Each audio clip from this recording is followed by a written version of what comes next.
Boa noite, me chamo Maria Eduarda e este fato aconteceu comigo no começo do ano passado, em 2019.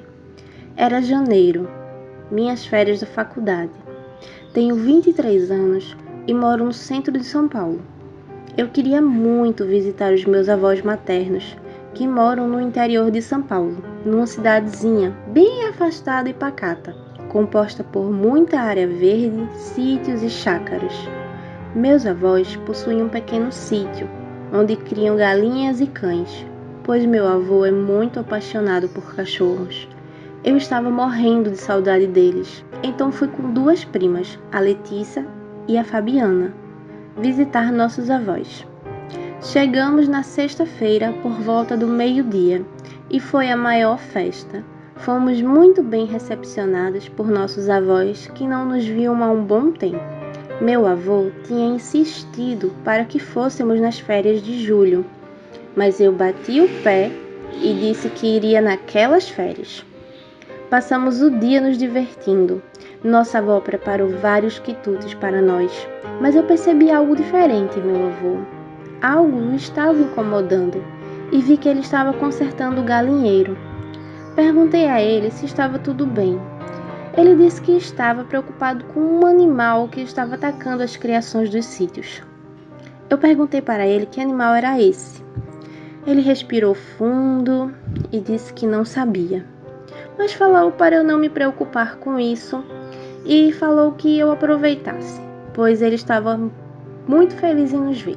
Senti falta das suas criações de porcos e cabras, e ao questioná-lo, mais uma vez ele respirou fundo e com ar de tristeza disse que havia vendido, pois já estava velho e cansado para cuidar de tantos animais. No resto do dia não aconteceu nada fora do comum, a não ser por volta de umas 6 horas da tarde, quando estávamos deitadas nas redes do terraço, conversando e aproveitando o friozinho daquele lugar maravilhoso.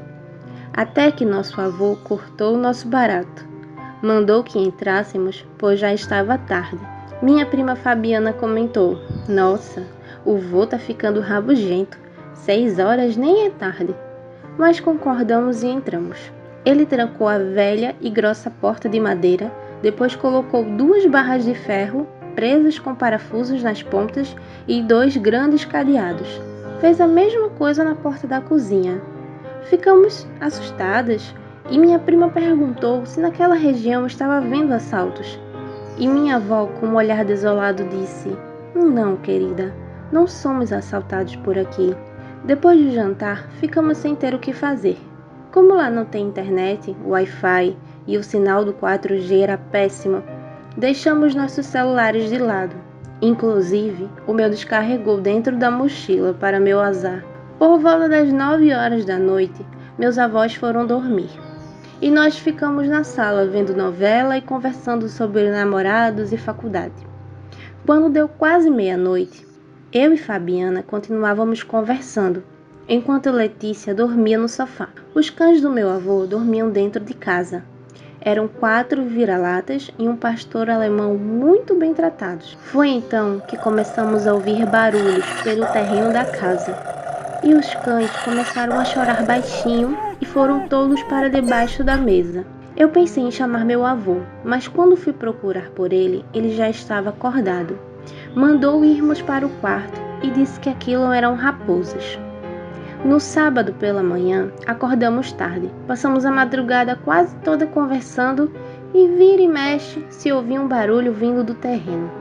Depois do almoço, fomos para um lago que ficava nos fundos da propriedade. Brincávamos muito nele quando crianças e queríamos aproveitar o máximo.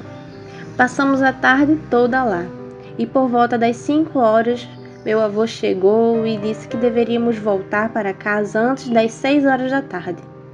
Até eu, que era a neta mais apegada, estava o achando muito chato.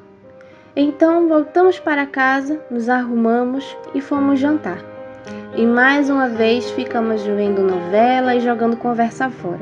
Depois da meia-noite, começamos a ouvir um barulho ao redor da casa e os cães já estavam debaixo da mesa. Dessa vez, eu queria ver o que era aquele animal, se eram realmente raposas, como diziam o vovô. Foi então que passou um vulto correndo pela janela da sala. A Letícia disse que deveríamos chamar os nossos avós. Foi então que ouvimos um barulho no galinheiro. Será que era um ladrão de galinhas? Acendemos as luzes do quintal e apagamos as da sala. Foi então que vi a pior coisa da minha vida. Parecia um homem, mas ele estava deformado e estava nu. Havia uma leve penugem em seu corpo. O seu rosto era bizarro. Suas orelhas eram enormes. Não como as de um cão. Eram orelhas humanas, mas muito grandes. Seus dentes eram enormes e ficavam para fora da boca, da onde escorria muita saliva. E ele tinha um focinho, um nariz, como se fosse de porco. Vi esses detalhes porque assim que ele pegou uma das galinhas, ele se acocorou de frente para a porta da cozinha e começou a comer a galinha viva, arrancando suas asas e comendo com penas e tudo. Ele era muito alto, seus pés eram compridos e tortos, e suas mãos tinham dedos finos e grandes garras. Foi realmente uma cena de horror. A Fabiana não quis ver, correu para o quarto. A Letícia estava do meu lado vendo tudo, chorando e sem reação. Foi então que meu avô apareceu com uma arma, da qual nem sei o modelo, pois nem sabia que o vô tinha arma. Deu 2 tiros na criatura pela janela mesmo. Acho que um dos tiros o atingiu, pois ele deu um murro e saiu correndo.